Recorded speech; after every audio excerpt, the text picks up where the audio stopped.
This is the multiple award-winning GardenDC podcast, the podcast about everything gardening in the Washington, D.C. and Mid-Atlantic region.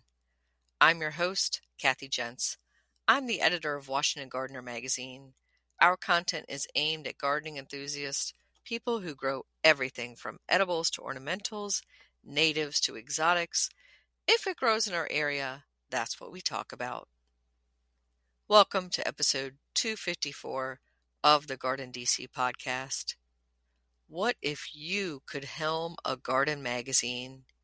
In this episode of GardenDC, we talk with Rochelle Grayer of the American Horticultural Society about her vision for the American Gardener magazine. The plant profile is on Korean Angelica, and we share what's going on in the garden as well as some upcoming local gardening events in the What's New segment. We close out with the last word on Apple Orchard Antics by Christy Page of Green Prints.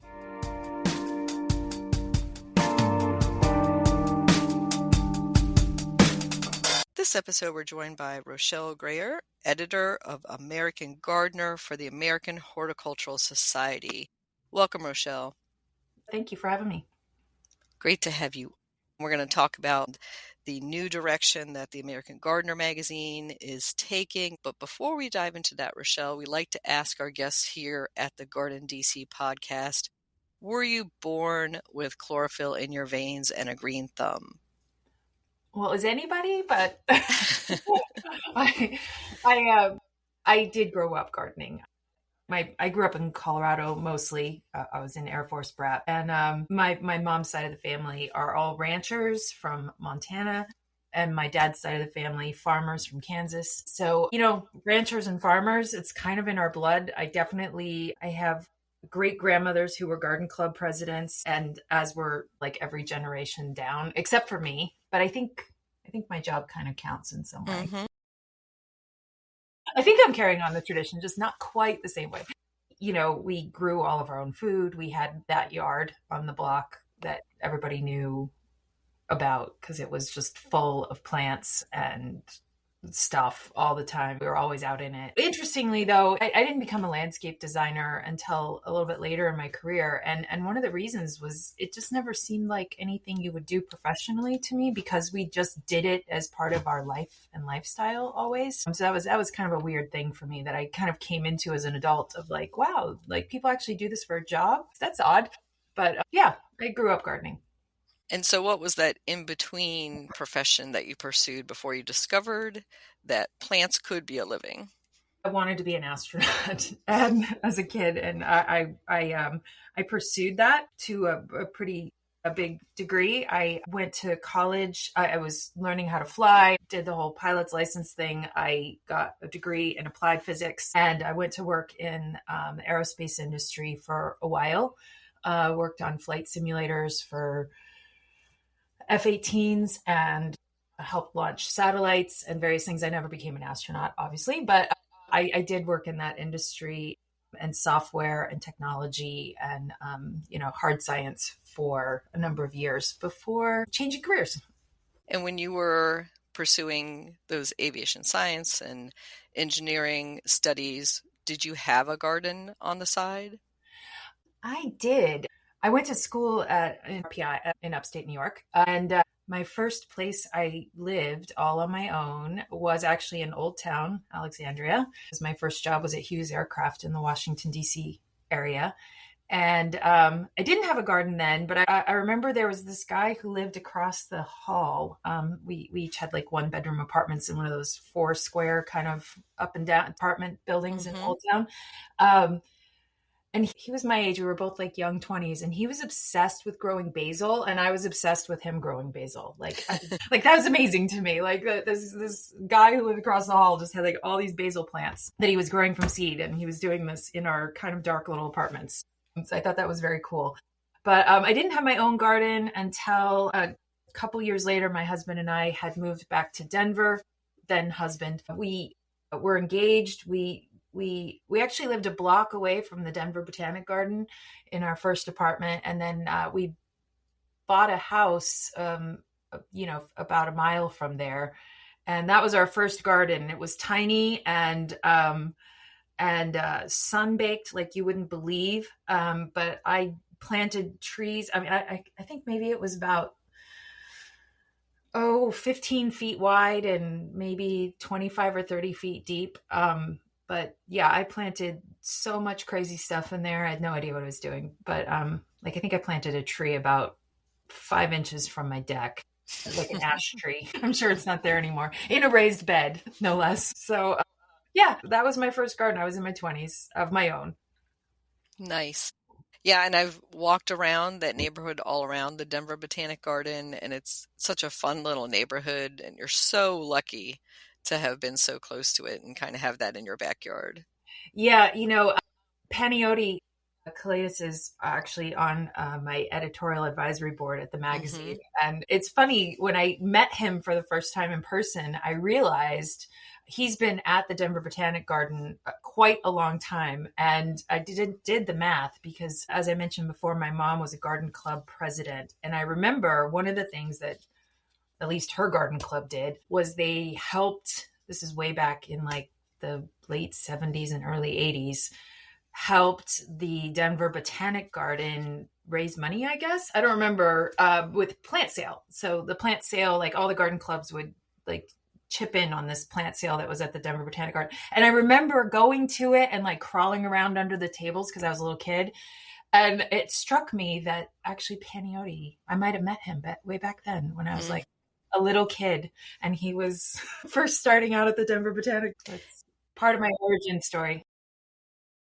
The peyote is quite the plant legend, especially in rock garden circles. It's great that you have that connection, and maybe you were meeting him at his like baby legend status at that point. Well, he certainly met me at my baby legend status. He was like, I knew her when, I knew her when. So from Denver, you're in a home garden outside of Boston. Can you describe your growing conditions and what your garden is like?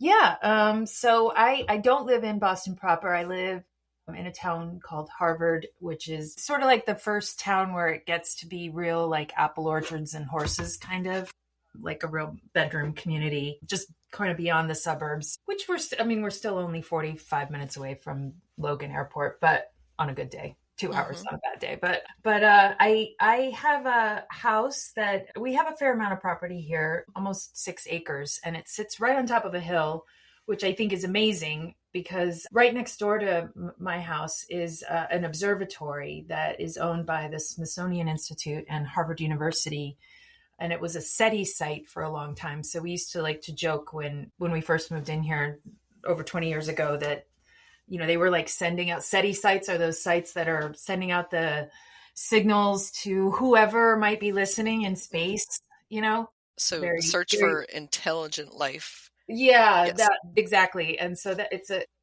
an observatory, but it was a SETI site. And I always thought, okay, if something comes to like respond to these communications, we are definitely going to be first contact. So, because they're right next door. But yeah, so but it's right on a hill, so that definitely impacts my gardening. Not, there's the water does not like to stay on site. It sort of is downhill in all directions. We're on the peak kind of the hill. The road that we live on, Pinnacle Road, is kind of named for the fact that it's the top of the hill. And interestingly, even though the hill is, I think we're only like 650 feet above sea level, which coming from Colorado is like nothing. There are days where I go down the driveway and I can turn left or right, and I can feel very icy, or like we're in a snow squall or whatever, and I go literally 50 to 100 feet down the road on either direction, both downhill, and suddenly be out of it. We're on our own. We have a very unique little microclimate on the top of the hill here, so that's always interesting. But I mean, generally we're zone 5-6. We got moved from 5 to 6. I don't fully believe it all the time. It kind of, I think as most people find, they have, lots of microclimates, and some things work, and, hardiness zones are only good so far anyway. But but it's wooded and big rhododendrons. And it's a big garden. I'm constantly trying to figure out maybe how to rein it in a bit because it overwhelms me more so lately than it ever used to. Just feel like I'm too busy a lot for such a big garden. So I love that you mentioned the rhododendrons. When you have a hillside like that and zone 6 or 5, whichever it is, you're so lucky to have those still, because we're losing a lot of those in the mid-Atlantic and the especially oh, DC area to the warming overall climate change, but also to the fact that it's just not hospitable here in the summertime for them. too hot. Too hot, too humid, doesn't cool off at night, so they can't respirate in the evening.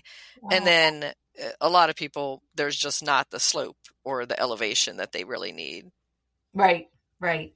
Yeah, I have some great ones that have clearly been here. I don't know how old they are, but they're very old. They're, you can kind of, they're great for kids to climb around inside of them. hmm They're famous in England, I think, for Yeah, making little, I guess you would call it a little tea house or a little playhouse exactly. under the rhododendrons. Yep. Here, not so much. I have a few like that, and I'm always hmm inspired to plant more, but I honestly I have no idea how long it would take to get more of the same. It feels like forever. And we do get a lot of deer browse on them sometimes, hmm which, it just depends on the year. So I've tried to plant smaller ones, and those are of course the ones that get attacked. So I haven't had as much luck as I wanted to kind of extend it, but yeah, I do love them. They're great. So you do have deer pressure, and what type of soils do you have? We really have a mix. The other interesting thing about our property specifically, there's a fault here in New England. It's called the Shrewsbury Fault, and my house is literally on it. As I go down the hill to one side, I can see through the woods my neighbor's house, but in between my house and my neighbor's house is literally a cliff that is part of the fault, 25-foot cliff. That fault, interestingly, I found out many years ago. I was at a neighborhood kind of cocktail party, and this town, interestingly, has so many professors for whatever reason. Like half my neighbors are professors at one university or another. But there was a professor here at this party. He was a professor of seismology. I can't remember if it was at Harvard or MIT. But anyway, he was telling me that there's all these other seismologists that live all around me. I didn't know this particular neighbor just lives kind of on the other side of our, block sort of thing. It's a big block. But he said the reason that they're here is, in addition to my next door neighbor being a observatory, there's also a seismology station there. And the reason there's a seismology station there is because this fault and this rock that I live on, that creates the hill that I live on, is apparently, according to him, only bested by one other place. I forget where he said it was, but it was like in the Far East somewhere or something, Mm. of where we know that the surface rock extends into the core of the earth very, very deep. So seismologically speaking, it's very interesting because they can take certain kinds of measurements or whatnot, I guess, because that it goes so deep. So anyway, I always think that's just so fascinating. Like, people around here like to complain that they're on ledge, which is a very common thing. And I'm like, well, you think you're on ledge. Like, my ledge apparently goes deeper than anywhere but one place. But we have some ledge. Like, we only have a half basement, for example, because we would have to, like, put off some explosives to get the other half of the basement. hmm And well, we also have clay. We have areas that previous owners have filled to try and create a level area on the top of this hill that are extremely, extremely sandy. We have kind of all of that crazy mix that you might expect, but it can be very rocky. We percolate rocks, I would say that. It's a very New England thing to, think you have all the rocks out, and then all of a sudden you have new rocks popping up in the hmm middle of your yard. So, Yeah, I think that's so funny that how rocks work their way up to the surface. And I don't know if it's tree roots moving things, just weather.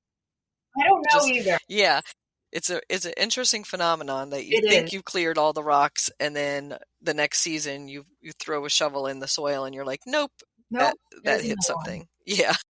Even in my lawn areas, all of a sudden one will just like start popping up, and give it 2 or 3 years. And then, if I don't dig it out, the mower will start to hit it. And I'm like, geez, like, where'd this thing Yikes. come from? And, often they can be quite large and very difficult to dig out. So yeah, we have percolating rocks. Went into landscape design, Yeah. kind of as a second career. And then now you are a garden communicator, editor of a gardening magazine. How did you make that transition? It was all very kind of organic. Years ago, I think 2007 or 8 or something like that, I was working as a landscape designer, and blogging was like a thing that was happening. And I started a blog, not really because I ever had this idea of like bloggers being like, personalities as they have become. That really wasn't a thing at the time, but I saw WordPress and as just this very interesting way to digitally start to organize my design studio. I had this idea because I had suppliers sending me samples and all kinds of stuff, like stone samples and gravel samples and catalogs and decking and all this crazy stuff. And I just wanted to organize it. So I had this idea originally of like, okay, I'm just going to like create these like little like notes to self about these things and like organize it like online. So I can throw away all this stuff and like not have to deal with the clutter. And that quickly evolved into a blog, and it got some traction. It used to be called Studio G, which was just like this random name I came up with for whatever. And my Studio Grayer, that's really what it was, a design studio. Anyway, over the years, just that constancy of writing and whatnot has always been something I enjoyed. At one point, before I actually changed careers to be a landscape designer, I was in this place of knowing that I wanted to make a career change, but not knowing what. And one of the things I actually considered was being a literary agent, because I've always loved books and reading and that kind of stuff. I actually tried it out for a while and realized that it's really kind of being like a very specialized lawyer, and I had no interest in that. But I always had this interest. I've always, even back in college, wrote some magazine articles related to science stuff that I was doing. So it felt very natural. I helped when I went back to school for landscape design. I worked on a couple of books with Rosemary Alexander, who is the principal of the school I went to in England. So, writing, magazines, books, all of that, and blogging, it all kind of just kept percolating. I keep using that word, but for a number of years. And, at some point I wrote my own book. I did these various magazine projects, and just always kind of kept getting bigger and bigger. And, your career sort of evolves as things you're doing sort of take over other things, really. So that's kind of how it all happened. I think that I first encountered you, Rochelle, with the Pith and Vigor publication that you started. Yep. Yeah, that was a fun one. That was the second magazine. I had done Leaf magazine prior to that. Mm-hmm. And then Pith and Vigor was actually a print publication, a newspaper. And that was like the craziest thing. I did it with an Indiegogo campaign, and we raised money by pre-selling subscriptions. And it, if I remember right, I was trying to get to, I don't know, like, I forget the number, but a number of subscriptions. I think the subscription was like $20 or $30, and I was trying to get to like $12,000 or $13,000 worth of subscriptions, so I could guarantee that I could like do the first few issues, and we overfunded by like double, which was like amazing. Nice, really nice. It was just so like, I can't believe this just happened.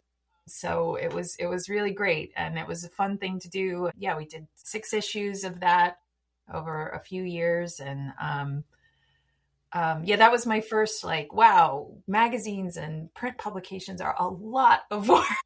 And I think I still have couple back issues of Pit and Bigger laying around here somewhere. Yeah, that's awesome. I tend to hold on to, as a magazine publisher, tend to hold on to other garden magazines and refer back to them and glance at them every once in a while to see how far Yeah. they've come. Which brings us to The American Gardener, which is now just American Gardener, Yep. I noticed. So you took over, I think, officially at the end of last year, beginning of this year, were your first issues with the transition of David Ellis, longtime editor there, Yep. retiring last fall. And then you were able to do a couple publications or a couple of the issues Over. together jointly, Yep. is my Yep. understanding. And then now you have a few under your belt, so to speak, that are just you. Yep. And that's why I wanted to invite you on, because I said, now that she has had a few issues, just her, Yep. and she's getting into her groove, let's talk about American Gardener. Well, I appreciate it. And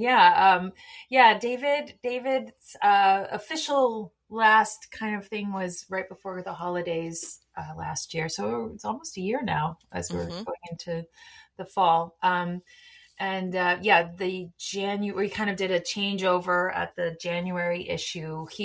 I was helping him. He was kind of the editor before, and then he helped me with those first couple as we have publishing schedules. We're always working many months in advance. So and then with the May issue of 2025 was when we did kind of a full renovation / remodel. I don't know how to.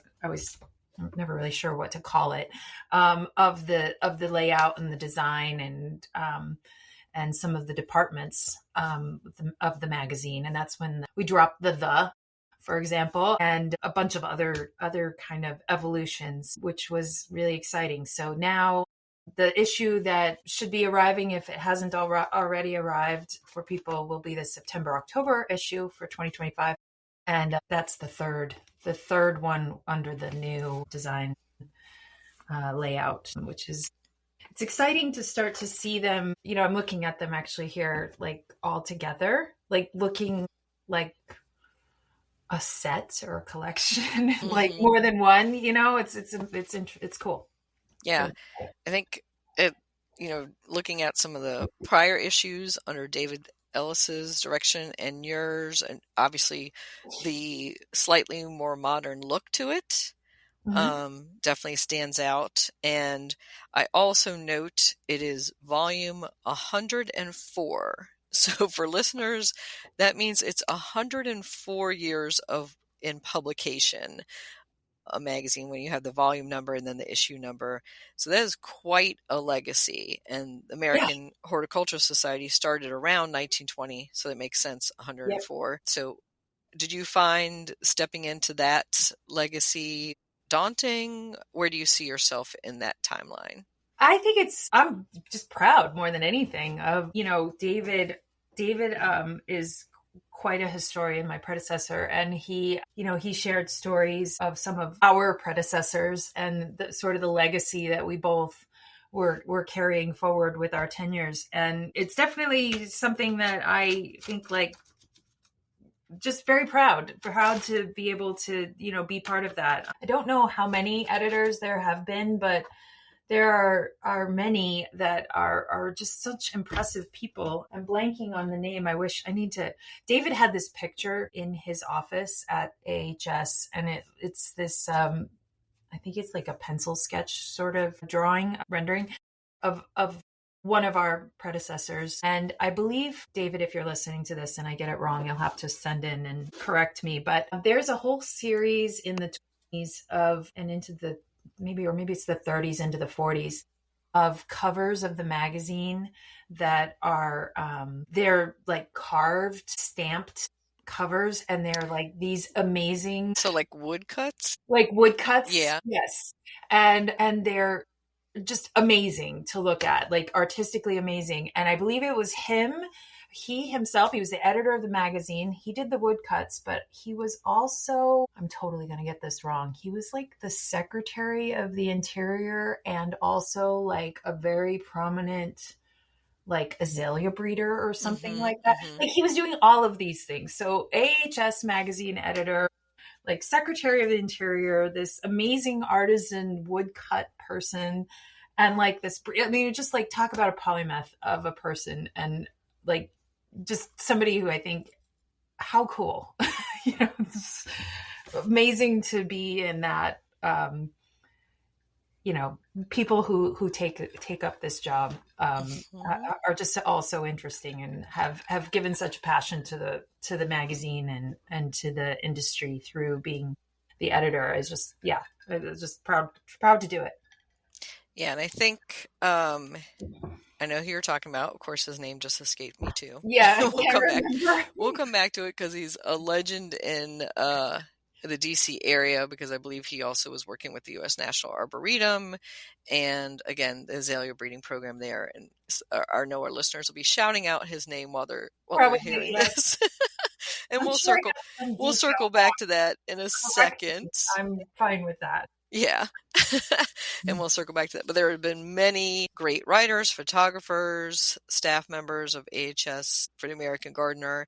And I recognize so many of the names of fellow garden writers when I read that. But I think we should dial back to, what is the American Horticultural Society? What does it do? Because a lot of listeners might not be members, might not be familiar with it. They might be familiar with RHS, the Royal Horticultural Society, and we're kind of the American counterpart, but kind of not. There is a relationship, but it's not, a one-for-one type relationship. Yeah, no, I mean the RHS, which I find, I'm always happy to talk about the RHS because I've been a member of the RHS, to be honest, a lot longer than I've been a member of the AHS. Having kind of come up in this industry, starting my career while I lived in England. And, in England, there is such a profound and notable garden culture.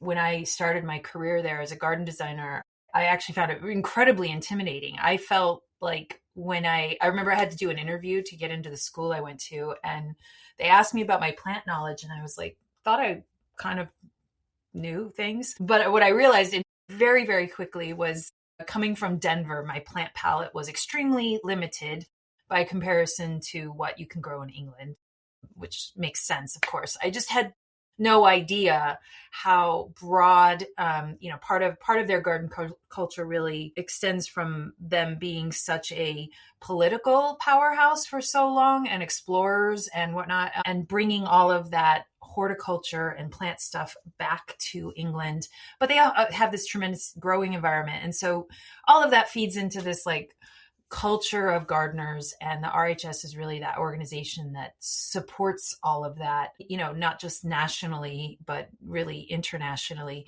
Similarly with the AHS, we have sort of similar ideas, but I think we can all acknowledge that our country is vastly bigger, vastly more varied, and also we don't have that history of kind of everybody knowing so much about plants and kind of having this base knowledge that I think your average British person typically has. So, just by even with all of that gives us sort of a very different purpose in how do we help promote and help gardeners promote horticultural practices, good horticultural practices, and good science. That's been something that has always been a key thing, that at least specifically for the magazine is very science-based, science-focused, not, I don't know how to say it, like kind of that lightweight, like, is this really like, what's behind this? Kind of, there can be a lot of gardening knowledge, especially on the internet, that's like, frankly, not even true. Or I was going to say very surface, but also general and not Yes. applicable to a lot of gardeners. So anyway, the AHS is basically trying very clearly to support the practice of horticulture in America, make sure that there is access, education, knowledge, be a convener of the best and brightest that we have in this country and on this continent, North America, to support not just gardens, but taking care of and being good stewards of the land.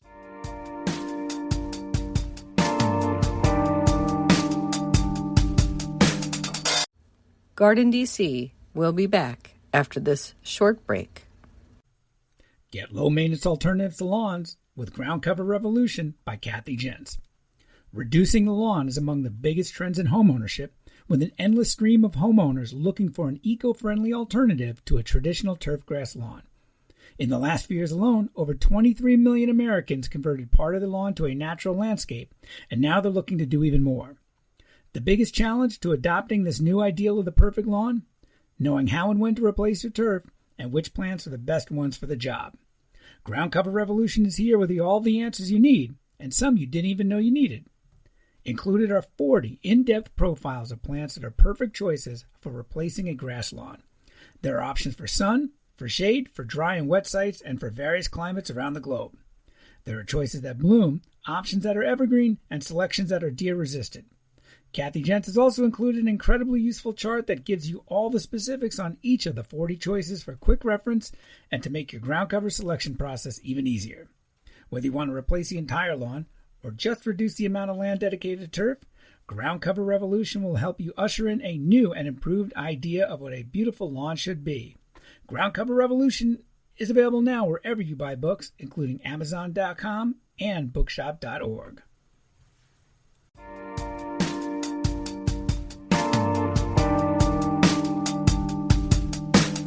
I'm looking at the mission statement for AHS, and I'll read it out because I think it puts it so well, is to inspire a culture of gardening and horticultural practices that creates and sustains healthy, beautiful communities and a livable planet. Mm-hmm. So I think it's a pretty modern mission statement. Yep.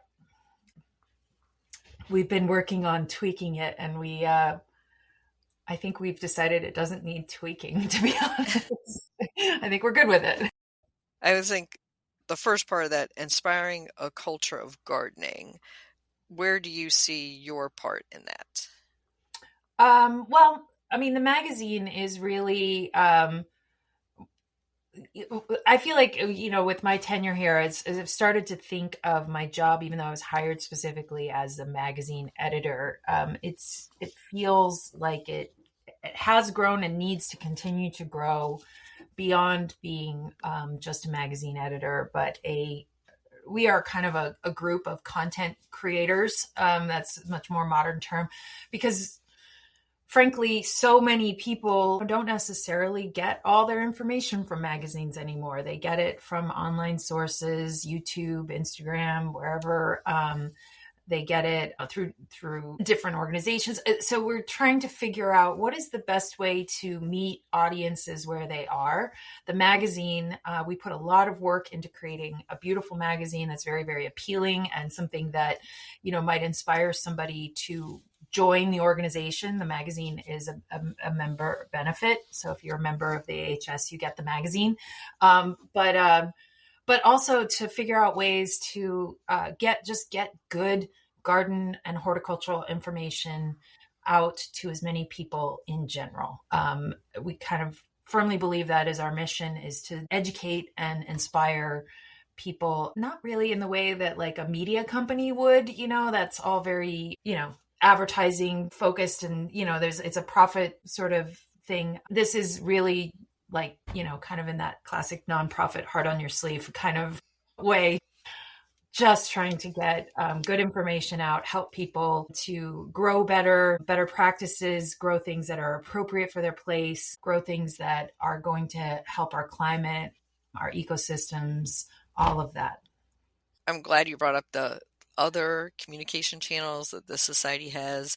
So I know that the magazine is pretty much considered your top member benefit, and it is still in print. A lot of societies, not just gardening, but societies all over, or membership organizations, are doing away with the print publications and doing it only online or dropping their newsletters or magazines entirely. How do you feel about that future, Rochelle? Like, is there a push to make it more online or change it from the print? For the AHS, there isn't one right now. So we do talk about things like, Do we perhaps want to consider trying to get the magazine on newsstands, for example? Would that be a strategy that might be of interest? Is that a smart thing to do in an era of declining newsstand? I say that, declining newsstand, but yet there are some magazines, very niche ones, that are doing quite well. And what are they doing to succeed? And could we be doing that? And is that an effective way of bringing more members in the fold? I think our biggest goal always is, how do we build membership? And, I think membership is important.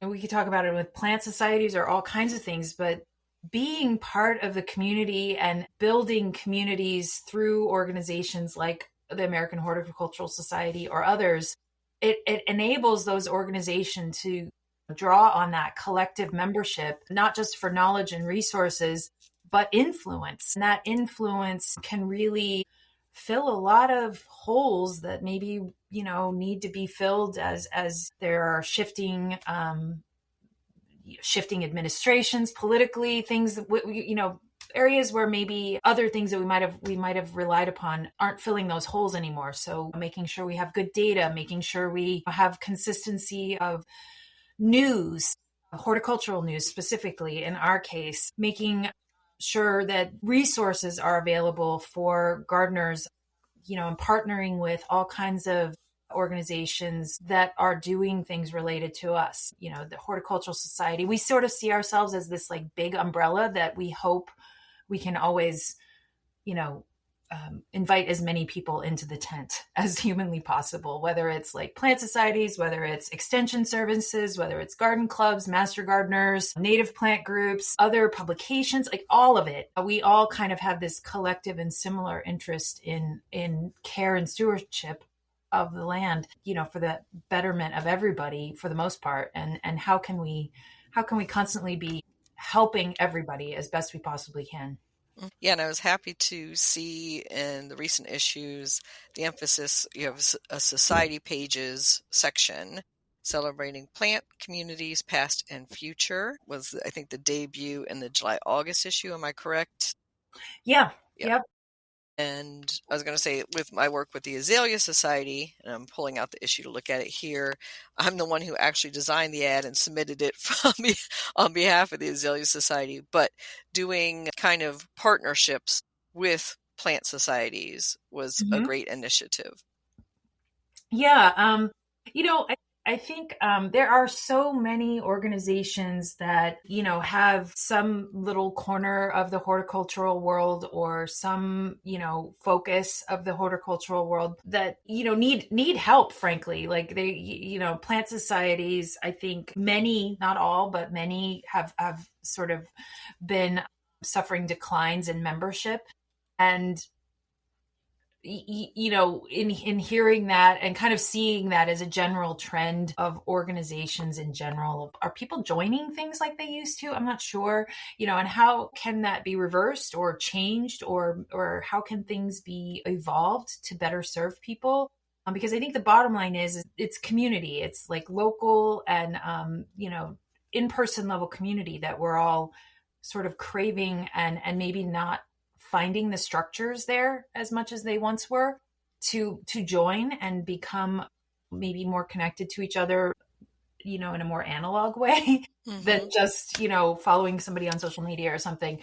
So I think there's a real value, not just for plant societies in that sort of thing, but I mean, plant societies specifically, it's all about a particular, like in your case, the azaleas or, camellias or African violets or irises, or, there's all kinds of different ones. In our current issue, we got in touch with a bunch of societies and featured, for example, their choices of the most interesting plants. And what I find interesting about that is, if you're into plants, we are always reporting, lots of people are reporting on the latest and greatest additions from, Monrovia or Proven Winners or, Walter's Gardens or whoever, right? And that's all great and fine and good, but those are all, they're trying to sell you plants, which is, of course, we all want to buy plants, but they're looking at market forces and trends and, all these kinds of things.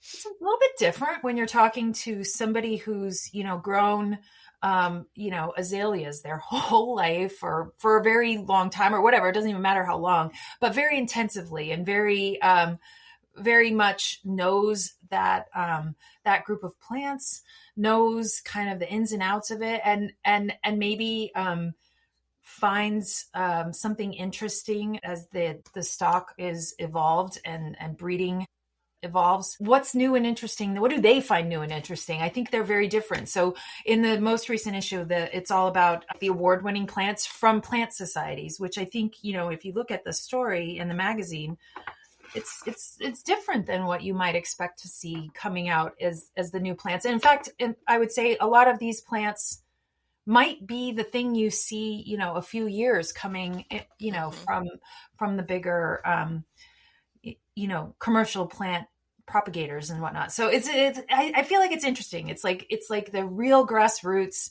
It's the real people on the ground. It's kind of like that early, if you're really into something, that's the way you're going to always find like the best, earliest, most insider knowledge, all that kind of stuff. And I think that's fascinating. And I don't know. I'm a geek at heart, and I think anybody who's going to geek out on whatever they're going to geek out on just always is a joy to me.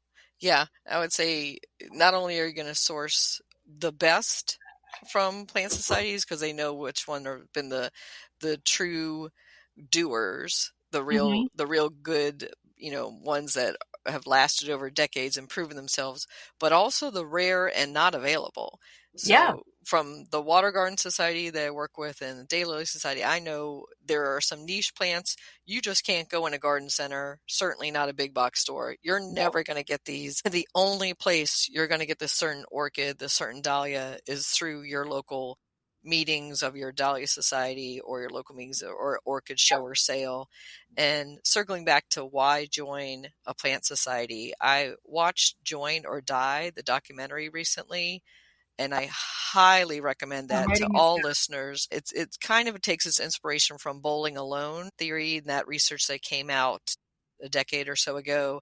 But Join or Die examines the importance of social and civic clubs in American society and the decline in community engagement overall, and the decline in, if you're not kind of trained in the parliamentary process at your local garden club, say, which most garden clubs I'm in are pretty informal, but you still have an annual election, you still have participation, you still have volunteers and leaders, but it kind of is like your stepping stone into local politics in that. So interesting. So that theory is that if you're not involved in joining these groups and they're going down in membership, you're also not being involved in local politics. And that's proven true a lot across America.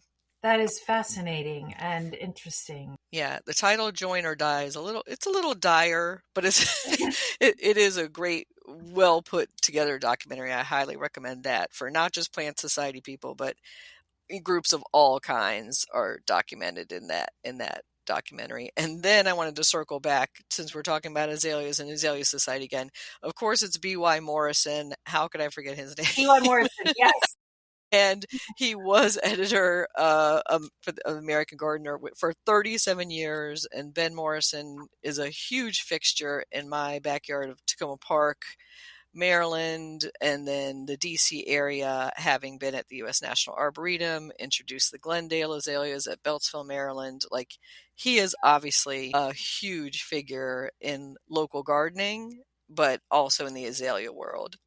And also in AHS history. Mm-hmm. And definitely in AHS history. Yeah, I was looking at some of those woodcuts right now. They're pretty cool. They're amazing. I don't know where those actually exist. River Farm is a bit of a treasure trove of crazy things, when you snoop around some of the outbuildings in the attic and whatnot. Mm-hmm. Like, I would love to I don't even think we know if they're on site, but those woodcuts would just be, God, what an amazing thing. Hopefully somebody has them somewhere in their collection. Yeah.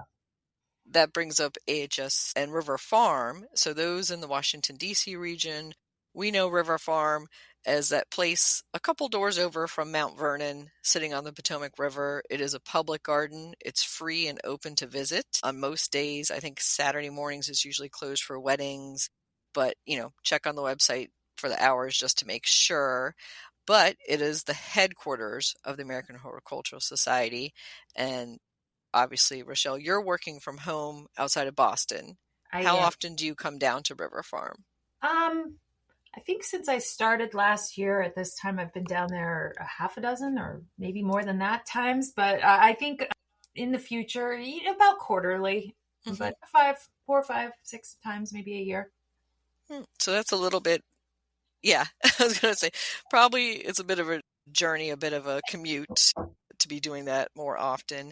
Yeah. And so that's a little bit of the history of AHS and River Farm and some of your predecessors. Let's talk a little bit about the future and how readers are reacting to some of the changes. I'm going to put my 2 cents in, Rochelle. Can I do that right now? 100%. And say, I miss the pronunciation guide. That was one of my favorite parts. And I don't know if you get any feedback about that or people even notice that that's not there. And the other thing I noticed is it is printed. You do use a U.S. printer with soy ink, but I'd love to see you use forest certified paper with like at least 50% recycled consumer content. I'm going to put my little plug in as a Green America member that I'd love to see more magazines using FSC certified papers. These are good. Good feedback. I'll tell you with the pronunciation guide was, to be honest, David, before I even started, he tried to get rid of the pronunciation guide and got rid of it, I think, at one point, and then brought it back because he had some feedback that people liked it. But it was funny when we had that conversation. I was like, well, what is feedback? And he was like, well, like 2 people. I was like, oh, okay. Like this overwhelming thing. Noted. I looked at it. We only, have so many pages, and paper is expensive, and a resource that, we do need to think about. And so, I was like, is this the best use of this? And particularly, I like to point out, sometimes people say things like, or imply that like Fine Gardening or Horticulture Magazine are competitors, which always, to be honest, makes me bristle. I'm like, in no way, shape, or form are they our competitors. I see us as compatriots, and maybe they might see us as competitors, but certainly I do not see them. And to that point, Fine Gardening has hands down the best pronunciation guide around. It's online, and the best part about it, in my opinion, is the fact that 1, it's so comprehensive, but 2, not only does it have the written out pronunciation, but it also has recordings. Yes, I love clicking on those. It's so much fun. Yeah. So my plan when we took it out, if there was a big hullabaloo of people complaining about it, was to kind of, say, look, go to Fine Gardening. And then nobody said anything. So you're literally like the first person. So, but I want to say that Fine Gardening pronunciation guide on their website is bookmark it. It's so good. It begs the question of, why would we spend a page in every magazine that we could dedicate to something else when that, which is so much better, exists, and we could just tell people, go to Fine Gardening. They have a wonderful, wonderful resource that's frankly far better than ours. So that's my response to that one. I would say good point on that. And yeah, I would think you could include that when there is a plant profile, put the pronunciation, slip it in. Yeah. Yes. We've thought of, we're constantly going back. Yeah. This isn't always an evolution. Like to us it's kind of like, where do we draw the line? Like, I'm looking at this Plant Society pages, and it's like, would we do it for every single thing? But like the word ilex, would we give a pronunciation for that? Like, do we need to?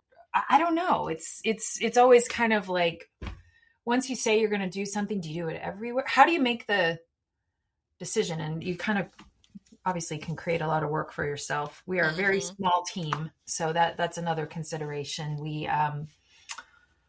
really work very hard with very limited resources to do this magazine 6 times a year. So that's another consideration of like, what are we where do we spend our resources and what's the best thing? But I definitely hear you. Mm-hmm. I think for sure on some of the weirder, wilder, less known ones, it might be fun to add some of them back in, just parentheses. This is how you say it. Yeah. And things that people commonly stumble over, like cotoneaster, or you could, when it reads much differently than most people pronounce it. Yeah. I would think that would be good.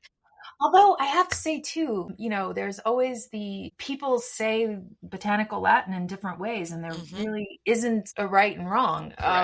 So, that's when there's this pronunciation guide, there's an insinuation that is right. But is it?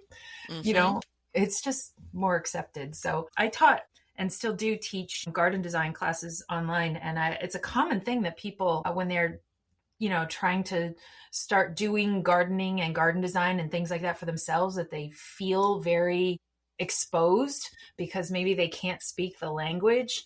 And, I think we can all acknowledge that there are a lot of people who like to throw around botanical Latin, in ways that, you feel like maybe they're using it as an ego boost or to make themselves, feel extra authoritative or something. And that's all fine. But the result is that other people can tend to feel very alienated. And I personally, I think that's too bad. That's counterproductive to anything I ever want to do. So I always like to remind people, don't be afraid of botanical. Yeah.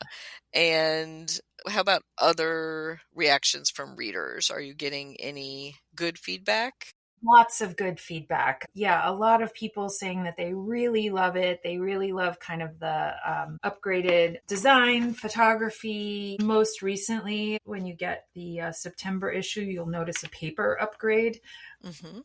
Just feels nicer in your hand. A couple of the, hands down, without question, the most favorite new thing that we added to the magazine is a ongoing department that we called Growers Almanac. Everybody loves the Growers Almanac. I was going to note that as well, that I really like that layout. I like the kind of old-timey feel.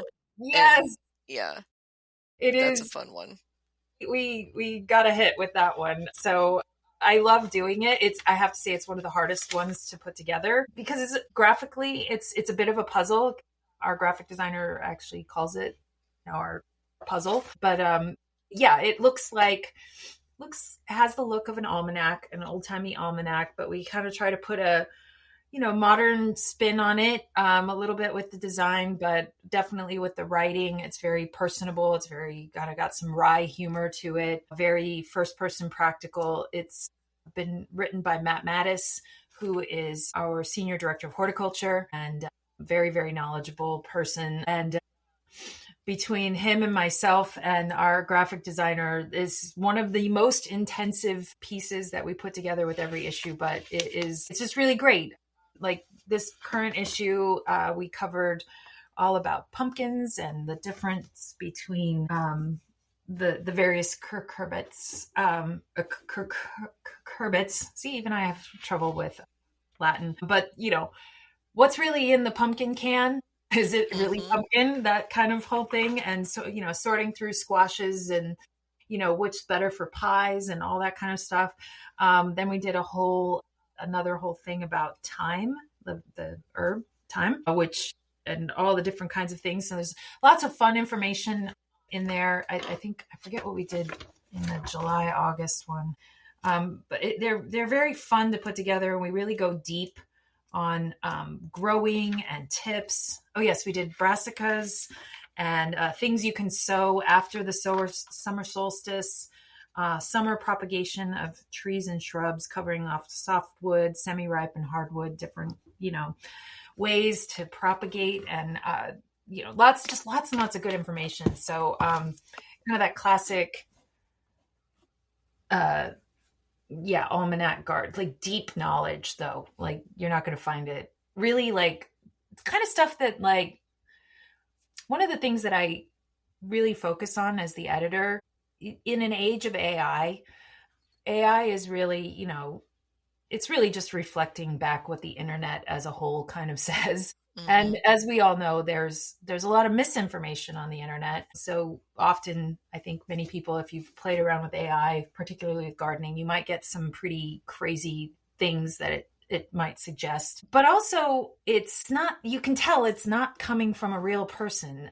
And I feel like one of my biggest focuses with all of the storytelling that we're doing in this magazine, whether it's with the almanac or any of the other features, is we want to be telling and talking and like basically it's nothing that AI could ever generate because it is so first person. It is so straight from somebody who is the expert. There literally could not create what's in this magazine, which I personally, that's like the goal, really. Like this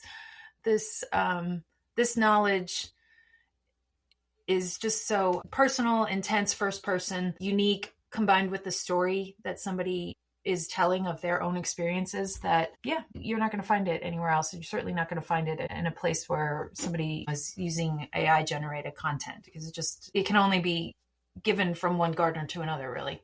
I think that's such a good way to phrase it, Rochelle, one gardener to another. That's how I feel about this podcast, that, we're one garden friend talking to another, sharing this Exactly. with our listeners, same with our publications and books and articles that we're sharing. And I want to ask one wrap-up question, which is, looking to the future of American Gardener, can you share a little bit of the direction and maybe some stories you're working on? Yeah, so we're currently working on the holiday November December issue. One of the things that all issues have had always some sense of the season. I'll say I've tried to maybe lean in a little bit more than we were previously to the seasons. We were doing that before, but just really kind of visually. So, the November December issue will feel holiday-ish and wintry, just like the current edition. The September October has this giant sunflower on the front of it, and it starts to feel very fall and that kind of thing. So we're working on stories. We have a great story about the various tree diseases that are impacting large groups of trees across the country. We have a story from Tova Martin about not just house plants, things that as we're bringing all of our plants in for the winter, if you're bringing in your house plants, but she's talking more about plants that you might consider as really just garden plants that could also make house plants, make nice house plants. So a little unexpected there. Trying to remember, what are our other, we have a great story about medlar. I don't know if you've ever had it. Yeah. Very storied, historic fruit. And what is our other big story? I'm trying to remember. Euphorbia, from a West Coast writer, but euphorbia is obviously a plant that is great for dry gardens and gives lots of interesting texture and architectural interest, and kind of a bit of an otherworldly plant, depending on what it is. Going really deep on that. We have a story coming on depaving movement. A lot of communities are really embracing the removal of pavement, really almost culturally treating it as maybe groups of people might have treated a barn raising or something else, whereas like a community coming together to kind of do something in a day that really has a positive impact, and taking away paving and creating permeable surfaces, whether it's in somebody's yard or a public area, is really a big movement that's catching a lot of communities and bringing them together across the country or the world, really. So we have a story on that. Yeah, and lots more. Yeah, I can't wait to read about that depaving movement. That is something I can totally get behind. How can our listeners contact you to find out more, Rochelle? Well, the American Gardener magazine, the American Horticultural Society is ahsgardening.org. That is where you can find everything about the American Horticultural Society, including ways to join, information about the magazine.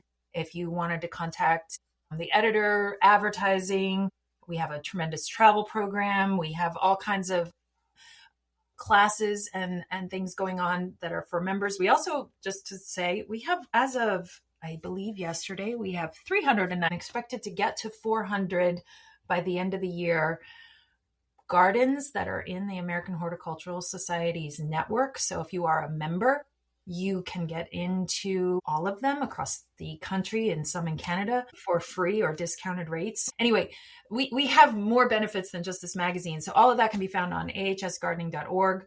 You can connect with us through, there's a whole variety of email addresses listed on that website, depending on what you're interested in. We have a great Instagram account. We just are about to go over 10K, I think, today, which has been a big thing. We kind of brought it. It was a little bit of a fledgling account and really kind of brought it back to life in the last 6 months. So that's an exciting thing to watch. It's AHS_gardening on Instagram and Facebook as well. So those are our main kind of social media places at the moment, but you can reach out to us in either place and certainly watch for other things coming, YouTube, TikTok, and all those kinds of things. We're working on it. Great. And I'm so glad you mentioned, Rochelle, the reciprocal garden entry program. That is, if not, twinning with the American Gardener as one of the best benefits of being an AHS member, it's certainly up there. Yeah. It just pays for itself with 1 or 2 public garden visits in your travels. It's such a great program to be part of. Yeah. I mean, membership is only $50. And so when you think about it, you get the magazine subscription and that, plus you get access to all of these courses for very, very cheap, like $10 kind of thing. It's just, the benefits are tremendous. I mean, it's the best $50 that you can spend. It's quite affordable, and it's a lot for the money. So, yeah, it's a win-win. It's a no-brainer, as they say. And I want to thank you, Rochelle, for joining us on the GardenDC podcast. Thank you so much for having me.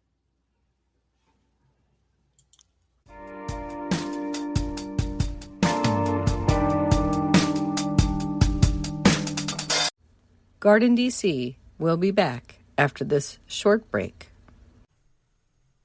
In the book The Urban Garden by Kathy Jentz and Terry Spate, you'll find dozens of inspiring and creative ways to grow flowers, shrubs, vegetables, herbs, and other plants in small spaces and with a limited budget. Whether you want to grow on a balcony, rooftop, front stoop, or a tiny urban patio, turn your growing dreams into reality and build a gorgeous and unique garden that showcases your personal style while still being functional and productive. With the genius ideas and resourceful tactics found here, you'll be maximizing yields and beauty from every square inch of your space. No matter what you grow, the 101 amazing growing ideas found in the urban garden will turn your tiny urban yard into a treasure trove of green you'll be proud to share with family and friends. Buy your copy today at your local retail bookseller or order it online now at Amazon.com or bookshop.org.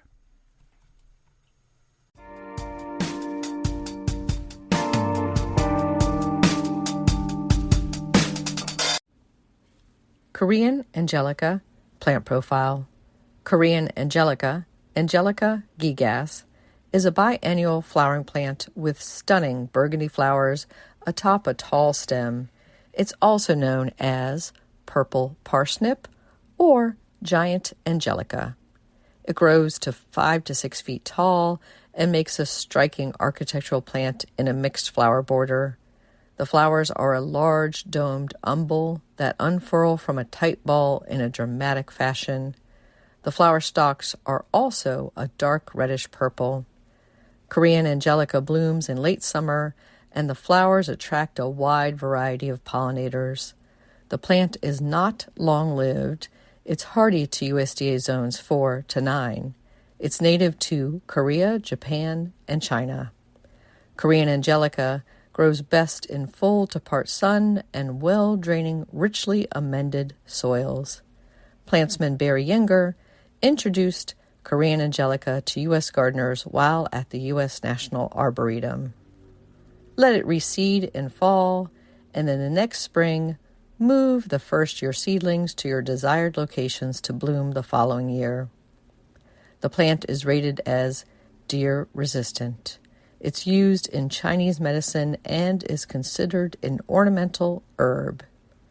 Korean Angelica, you can grow that.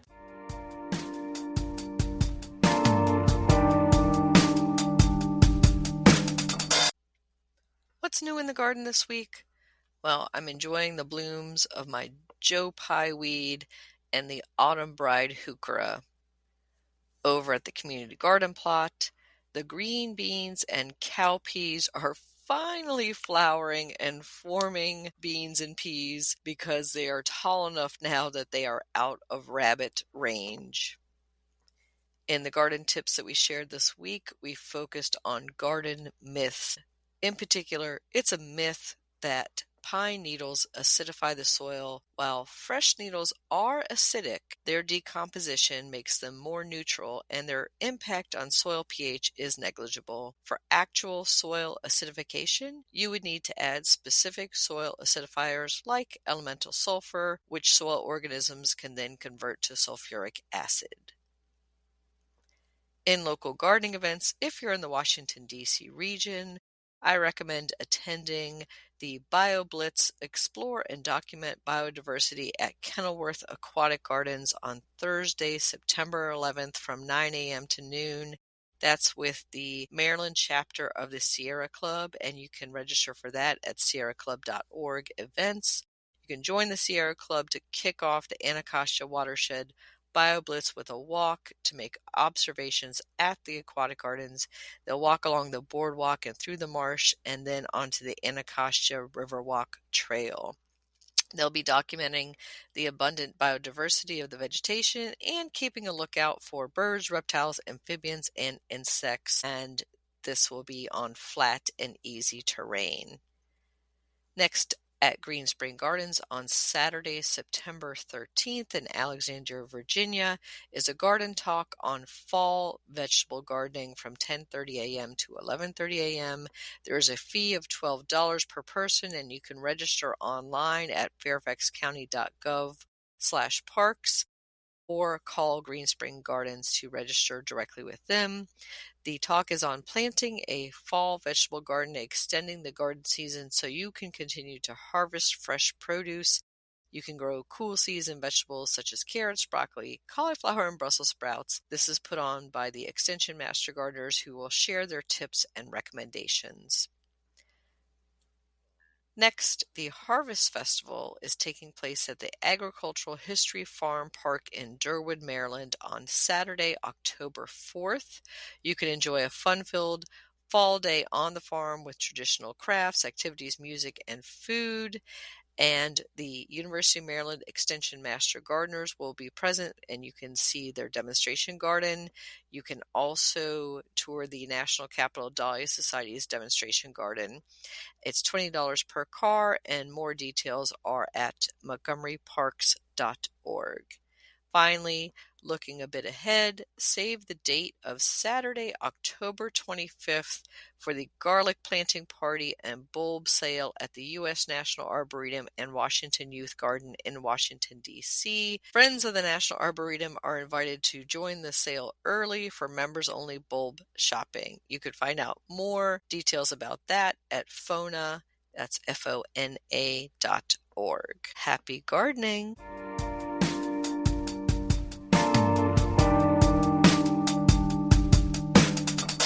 This is Christy Page with Apple Orchard Antics, a story by Muskin Dixit, as featured in our Green Prince magazine. I live in a mountain hideaway, a cozy home nestled in the heart of an apple orchard that feels like it was dreamed up by somebody who took a few too many creative liberties. My days are drenched in shades of green, occasionally interrupted by the blush of apple blossoms that seem to wink at me as I pass by. I've become the orchard's unofficial mascot, a tree-hugging, chlorophyll-chasing aficionado with a penchant for shaking things up, literally. Spring arrives like a sugar rush, buzzing with the promise of pollen and possibility. Somehow, I've managed to convince a local gang of honeybees to pay their rent in honey. Don't ask how I did it. Let's just say it involved a lot of awkward buzzing and some very persuasive flower arrangements. Summer's a lazy affair, spent lounging in the shade of the apple trees with the world outside a swirling mix of green and gold. I've become something of an apple stalker, forever on the hunt for the elusive perfect fruit. There's a rumor around these parts that the last bite of the season's final apple can be grant wishes, but so far, all I've found is a lot of sticky fingers and half-eaten cores. Autumn is when the orchard transforms into a riot of color, a living, breathing Van Gogh painting. I turn into a crazed squirrel, devouring apples as if they're about to be outlawed. My cider operation is strictly on the down low, but let's just say my basement is a hub of fermenting activity. Winter rolls in and turns the orchard into a frosty wonderland, perfect for snow forts and secret apple stashes. I've built a fort so impressive, it's practically a second home, complete with a tunnel leading to my hidden apple reserves. But my apple trees aren't just part of the scenery. They're wise old souls with stories to tell. I've given them all nicknames. Granny Smith is the wise elder, Red Delicious is the orchard's flirt, and Honeycrisp is the smooth talker. If you listen closely when the wind rustles their leaves, you might just catch a snippet of their ancient wisdom. Or maybe they're just gossiping about the weather. Who knows? Living in the orchard is like wandering through a never-ending dream where reality is just a suggestion. Each day brings a new adventure. There's nothing quite like biting into a crisp, juicy apple straight from the tree and realizing that, in that moment, you're living your best life on this lush green earth. And if you're curious, I've got plenty of stories to tell, like the time I tried to build an apple core catapult, or the epic staring contest I had with a particularly sassy squirrel. Trust me, life in the orchard is never boring. This has been The Last Word with Christy Page at greenprints.com.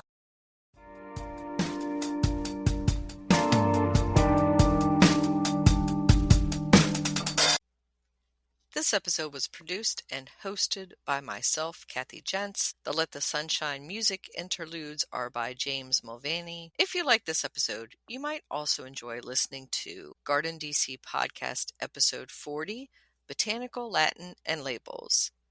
GardenDC Episode 6, Spring Flowering Trees and Shrubs with David Ellis. GardenDC Episode 9, All Things Azalea. By the way, you can become a listener supporter and subscriber. Find that link in our show notes. Another way to support this podcast is to subscribe to our monthly digital publication, Washington Gardener Magazine. To do so, go to washingtongardener.com or washingtongardener.blogspot.com. You can find Washington Gardener on Twitter or X, Instagram, Blue Sky, and Pinterest at WDC Gardener, and on Facebook at Washington Gardener Magazine. And be sure to leave us a 5-star review on your favorite podcast listening app. Please take a moment to share us on social media with hashtag GardenDC and with your gardening friends so other gardeners can find us too.